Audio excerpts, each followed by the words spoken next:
They've scored their fewest number of goals after 10 Premier League games since 2013-14. That's 9 goals. It's now fewer goal a game. They failed last week to get a single shot on target against West Ham in the second half. And today, Tottenham didn't manage a single shot on target this evening.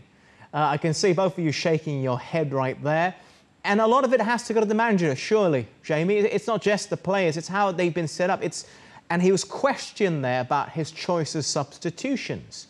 So what about the manager? Is he the man to take this club forward? I mean, Pochettino had a rough start when he took over at Spurs.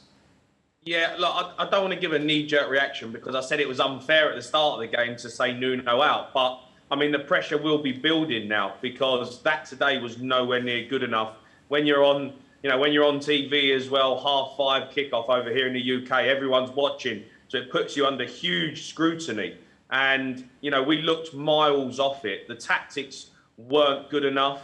But that is the way he sets up. He likes to play a counter-attacking system. He's done it at Wolves and was successful with it. But Wolves and Tottenham are a completely different fish. You're going now into a big football club at Spurs who expect to be near the Champions League, fighting for trophies. They expect to be up there. So it's a huge job for him.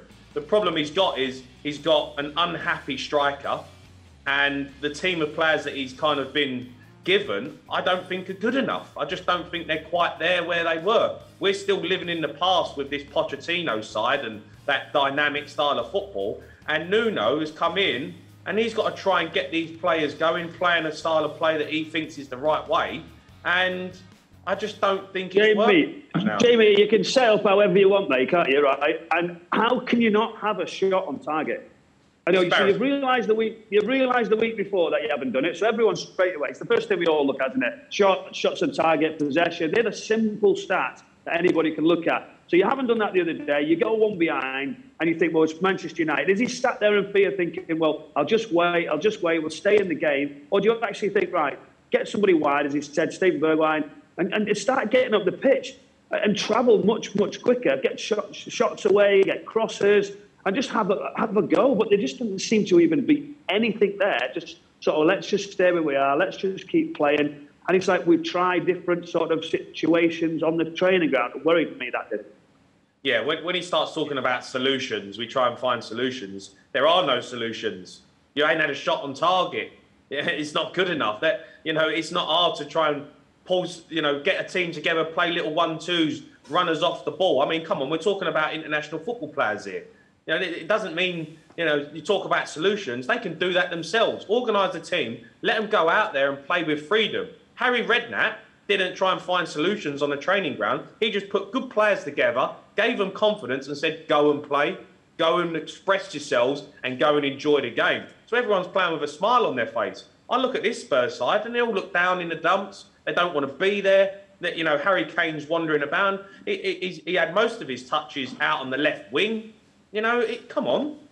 The players have got to be held accountable as well, as much as the manager, the players as well. The players can do more. The players can do more. That's a given, isn't it? When you look at the players, yes, you're saying some of them are not good enough. You would agree to the level that we're talking about Spurs being in that Champions League position, and some of them probably aren't at the level to go and do that in this first side. But I played inside where you've been struggling, nothing's happening. You get hold of your teammates, whether the manager's said it or he hasn't. And this is where we go back to leaders, don't we? Harry Kane, especially, I feel like he can do this. Get me the ball, come on. He can create things. Him and Son straight away to get shots. It's not. He understands he's not had a shot until like the 83rd minute. I mean, someone has to take charge of that and say, let's get off the pitch for sure. For sure. And that's what's not happening. It's just getting worse and worse. But Adam, so I would say though, Manchester United got it right today. Played the 3-5-2, but it's hard to play against the 3-5-2 in the setup that we did. If it was Pochettino, he would have changed it straight away. He would have either gone to a diamond or he would have matched them up, to try and get 2 players up front playing against, their 3 at the back. But the problem was it was all too easy for Manchester United in the back 3 because they only had Harry Kane to deal with, and he was dropping deep. So I think that's where the manager has to go. Well, he's got to be adaptable. In-game management. You've got to see a scenario. I'm going to change this. It's not working. Jamie, he can put Son high up to take the wing back, and he can put Lucas Moura high up as a front three, proper drive the back five. There's nothing better than that when you've got the confidence to go and do it. That front three to take them back over.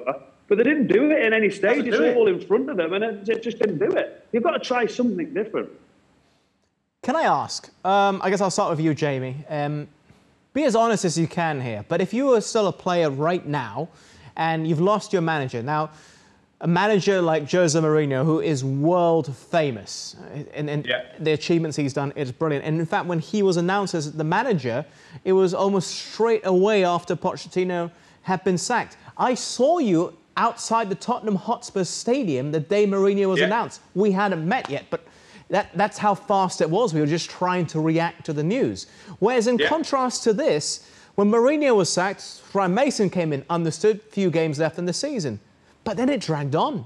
It dragged on. It dragged on. Who's going to be the manager? And then if you were a player, Jamie, and I said, oh, Antonio Conte, what's he just done? Gone and won the Scudetto title over in Italy, taking the title away from Juventus, won the title of Chelsea. I mean, he has a track record which is phenomenal. You would have been excited. But he says no. Absolutely. Choice 2, 3, 4, 5 say no, publicly. And then Nuno comes in. How would you react as a player? What does that say to you about the club's ambitions? Well, I think it raises question marks. I don't think he's the most inspiring appointment, but it got to the point where they needed to appoint someone. And yeah, I would be, you know, if I was a top player like Harry Kane, I wouldn't have been that inspired by it. But out of respect to Nuno and what he's done, you know, he is a Premier League manager for a number of years. You give him the respect and you go, right, I'm on board. What do you want from me? How do you want me to play? How do you want me to set up? You know, how do you want me to be as a person around a training ground? I'll give you everything I've got because that's the respect you have as a professional.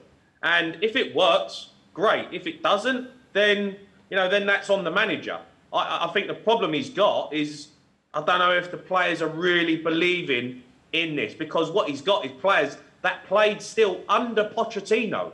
So they're still living in that world of that dynamic style of play, that exciting football, that pressing football. Then all of a sudden, that's gone. Mourinho's come in, negative style of football, and then Nuno's come in, and it's the same again. So in the end, players go, here we go, another defensive manager sitting in, boring. It takes... Adam, to answer the question for me is, you've got to look and say, well, financially, they built this stadium. It's a wonderful stadium that we all love. It's the best stadium I've been to. It's an amazing stadium, but it's come at a cost. So any manager that they're going to recruit, they're going to say, well, we'd love you to have you. This is our package, but we have to work with these players that are already there. We can give you X amount of money, 50 million, 100 million. None of them, for the top managers, I don't think, feel that they can go and break into that top four or have a great chance at this point with the amount of money that's available to go and turn the club around. So I think they're in that bit of transition. So we've seen the stadium, we've seen the level of debt, and that's become at a price. And we're seeing the price now of what they've done. And that's the frustration with the supporters. They love the stadium, they want a trophy. But there's still also profit with Daniel Levy's shares, the owners' shares. They feel like they've profited too much over the years with how much money that's there and needs to be put a little bit back in. So this is the issue now. It's a financial one, but the stadium's become a problem with the amount of debt that they've got. Yeah. I think the worry for me, Adam, is the direction.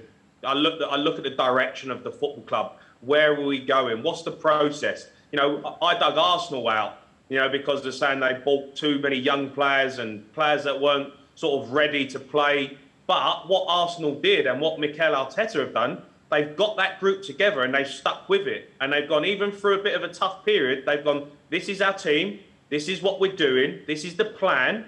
And then all of a sudden, if you get behind that and the fans go, okay, I see the plan, I see the direction, then you build together as a football club. The problem Spurs have got is the fans don't see a plan. They don't see a direction. All they see is players coming and going, Harry Kane not wanting to be there, managers not wanting to be at the football club, and they're going, well, where's the direction of the football club? What's the philosophy? What's the identity of Tottenham? Because I don't think we have one.